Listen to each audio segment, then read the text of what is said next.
Hello viewers, আসসালামু আলাইকুম। কি অবস্থা, কেমন আছেন সবাই? আশা করছি সবাই অনেক ভালো আছেন। তো ভিউয়ার্স, আজকে চলে আসলাম আমরা ডাক্তার জাকির নাইকের একটি অসাধারণ প্রশ্নের উত্তর শুনতে।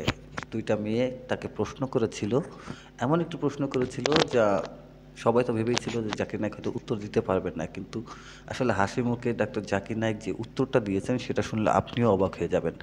তো চলেন, বেশি কথা বলবো না। আর এই চ্যানেলে নতুন হয়ে থাকলে অবশ্যই চ্যানেলটিকে সাবস্ক্রাইব করে দিবেন এবং পাশে থাকা বেল আইকনটি অবশ্যই বাজিয়ে দিবেন, কারণ এমন সুন্দর সুন্দর ভিডিওগুলো আমি বাছাই করে আপনাদের সামনে উপস্থাপন করি যা আপনাদের খুঁজতে সমস্যা হবে। আর এই ভিডিওগুলো আসলে অনেক সুন্দর, ঠিক আছে?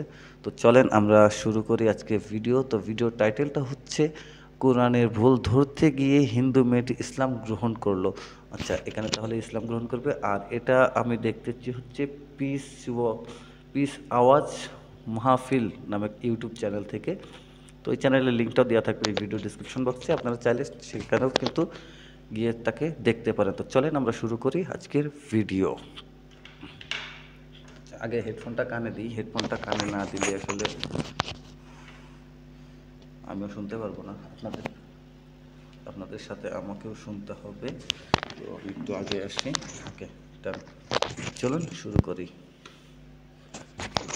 এমনকি এমনিতেও আমরা সঙ্গীতের মাধ্যমে ঈশ্বরের প্রশংসা বা নিজেদের আবেগ প্রকাশ করে থাকি, তাহলে গান বাজনা গ্রহণযোগ্য নয় কেন? আপনি যদি ভেবে দেখেন আচ্ছা, এখানে গান এটা বাজনার আপনাকে কথা বলা দূরে হয়েছে। নিয়ে যায় আল্লাহ সুবহানাহু ওয়া তাআলার জিকির থেকে, সর্বশক্তিমানকে স্মরণ করা থেকে। আমি ব্রাহ্মণ্যবাদের একজন অনুসারী, কিন্তু আমি ইসলামের অনেক কিছুই পছন্দ করি। কিন্তু ইসলামের নিয়ম অনুসরণ করতে হলে আমাকে কি ইসলামে ধর্মান্তরিত হতে হবে, নাকি আমার ব্রাহ্মণ্যবাদের ধর্ম পালন করেই আমি ইসলামের বিভিন্ন নিয়ম অনুসরণ করতে পারবো? স্যার, আমি আপনার অনেক বক্তৃতাই দেখেছি, যেমন ইসলাম ও হিন্দু ধর্মের মধ্যে সাদৃশ্য এবং আরো অনেকগুলো। আপনার বক্তৃতা আমি খুবই পছন্দ করি। বোন খুব সুন্দর একটা প্রশ্ন করলেন। তিনি বললেন যে তিনি ব্রাহ্মণিজমের কথা বলি, একজন একনিষ্ঠ অনুসারী, আপনি জাকির নাইককে কিন্তু যে তিনি ইসলামের প্রশ্নটাই বিভিন্ন করেন বিষয় না কেন, পছন্দ এই করেন। যে তার উঠার প্রশ্ন সময় যে হচ্ছে যে একটা তিনি কি মুচকি ইসলামের হাসি দেয় না, এই সব আসলে এই মুচকি বিষয় অনুসরণ হাসিটাই করতে অনেক পারেন কিছু, ঠিক আছে? এবং একই এই সাথে মুচকি হাসিটা ওনার তারা মধ্যে ব্রাহ্মণিজম সবসময় লেগেই চর্চা থাকে। করতে পারেন। তিনি আমার অনেক লেকচার দেখেছেন এবং অনেকটা পছন্দ করেন। বোন, প্রথমে আপনাকে বলি যে ইসলাম বা মুসলমান হওয়া কোনো উপাধি নয়। ইসলাম আবিধানিকভাবে বোঝায় শান্তি, যা পাওয়া যায় নিজেকে আল্লাহর কাছে সমর্পণ করে। তাই যে কোনো মানুষ যদি সে তার ইচ্ছা অনিচ্ছাকে আল্লাহর কাছে সমর্পণ করে তাহলে সে একজন মুসলিম। শুধুমাত্র মোহাম্মদ, জাকির, আব্দুল্লাহ, সুলতান, শাকির নাম হলে মুসলমান হওয়া যায় না, বা ফাতিমা, আয়েশা, এইসব নামগুলো আপনাকে মুসলিম বানাবে এটা না। তো সঠিক, এটা মুসলমান একদম মানে সঠিক কথা। যে তার ইচ্ছা অনিচ্ছাকে আল্লাহর কাছে সমর্পণ করে। তো প্রথমেই খুঁজে বের করতে হবে আপনাকে মহান আল্লাহর আদেশ কি। বোন বলেছেন যে তিনি ব্রাহ্মণিজমের একজন একনিষ্ঠ অনুসারী শুধু না, এবং তিনি যুক্তিগুলো একটু ইসলামেরও শুনেন, বিভিন্ন ঠিক আছে? বিষয় পছন্দ যুক্তিগুলো একটু করেন। শুনে দেখেন।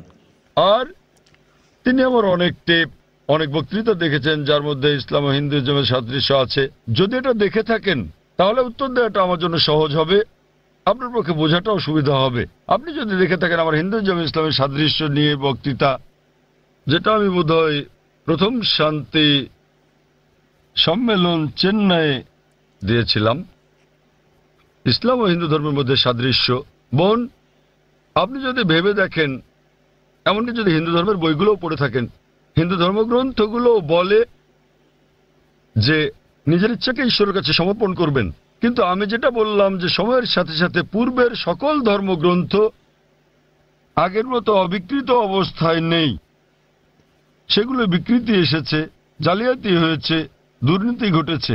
বেশিরভাগ পণ্ডিতগণই এই ধর্মগুলোর বিষয়ে, হোক সেটা হিন্দুইজম অথবা হোক খ্রিস্টানিজম অথবা ইহুদি ধর্ম, তারা একমত যে তাদের ধর্মগ্রন্থগুলো অবিকৃত রূপে সংরক্ষিত নেই।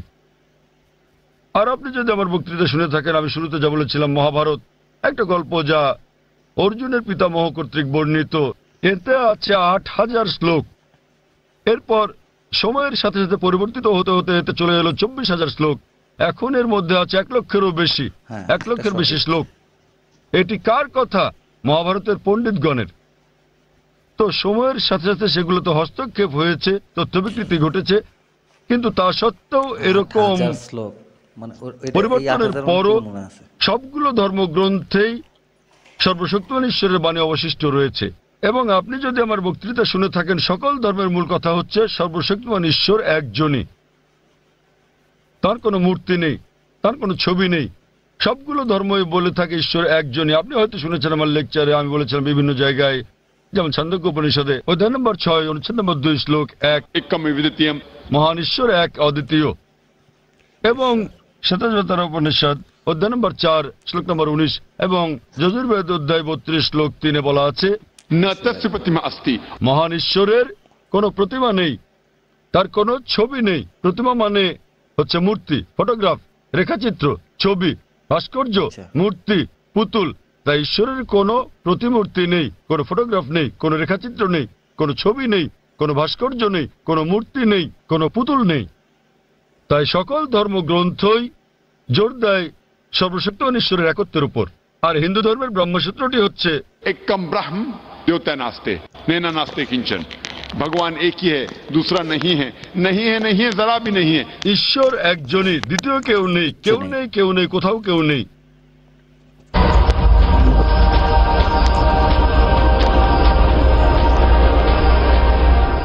এবার আসি মূল প্রশ্নে, আচ্ছা, যা হলো একজন কট্টর ব্রাহ্মণ হয়েও আপনি ইসলামের শিক্ষা অনুসরণ করতে পারবেন কিনা।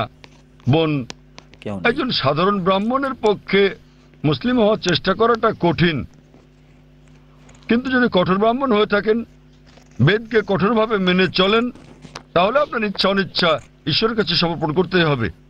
আপনি যদি সাধারণ ব্রাহ্মণ হয়ে থাকেন যে কিছু নিয়ম মানেন আবার কিছু মানেন না, তাহলে আপনার পক্ষে ঈশ্বরের কাছে নিজের ইচ্ছাকে সমর্পণ করা কঠিন হবে। কিন্তু যদি কঠোর ব্রাহ্মণ হয়ে থাকেন, বেদকে কঠোরভাবে মেনে চলেন, তাহলে আগে আমি যা বলেছি আপনাকে মানতেই হবে।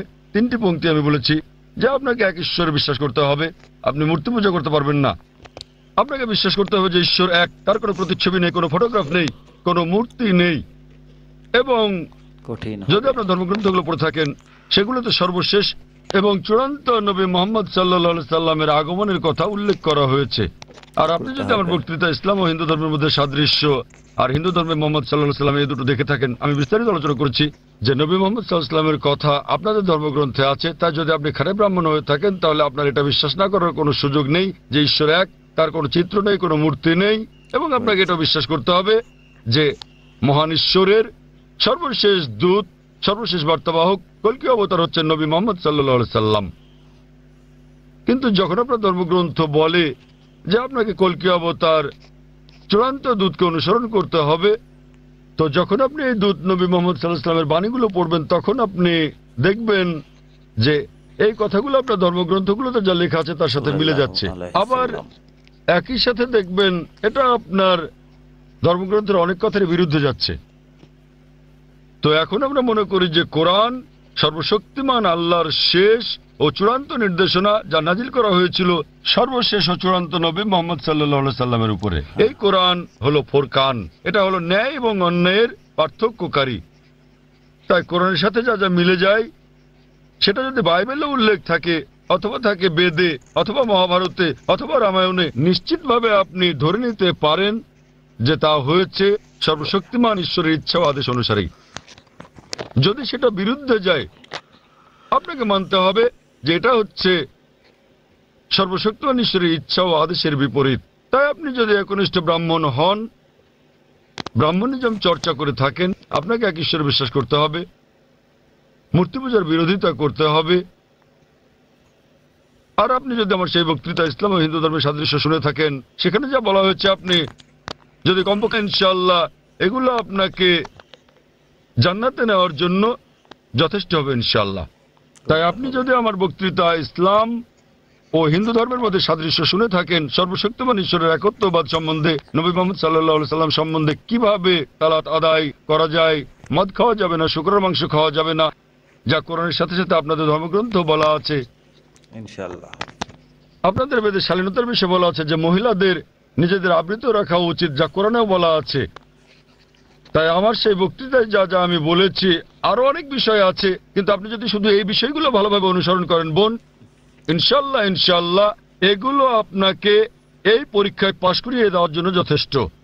আপনি চাইলে আরো অনেক কিছু অনুসরণ করতে পারেন, কিন্তু কমপক্ষে এই বিষয়গুলো, এই প্রধান বিষয়গুলো যা আমি উল্লেখ করেছি, কিন্তু আপনার ধর্মগ্রন্থে যা বিতর্কিত আপনারটা অনুসরণ করা উচিত নয়, কারণ আপনাদের পণ্ডিতগণই বলেন যে এটা সময়ের আবর্তনে পরিবর্তিত হয়ে গেছে। আমাদের বুঝতে হবে যে এই বিষয়গুলো হচ্ছে তথ্য বিকৃতি, হস্তক্ষেপিত, সত্যের অতিরঞ্জন। তাই মিলগুলো শুধু অনুসরণ করেন, ইনশাল্লাহ ইনশাল্লাহ আপনি একজন ভালো ব্রাহ্মণ হতে পারবেন। আপনি নিজ ধর্মগ্রন্থের অনুশাসন মেনে চলেন, জাফর খান এবং কোরআনের সাথে মিলে যায়, এবং ইনশাল্লাহ একজন নিয়মনিষ্ঠ মুসলমানও হতে পারেন। তো আশা করি ইনশাল্লাহ যে সর্বশক্তিমান আল্লাহ আপনাকে হৃদায়ত দান করুন। বোন, আপনি কি বিশ্বাস করেন ইসলাম ও হিন্দু ধর্মের সাদৃশ্য নিয়ে আমি আলোচনায় যে কথাগুলো বলেছিলাম? হ্যাঁ স্যার, পুরোপুরি। বোন, আমার লেকচারের কথাগুলোর সঙ্গে আপনি একমত? জি স্যার।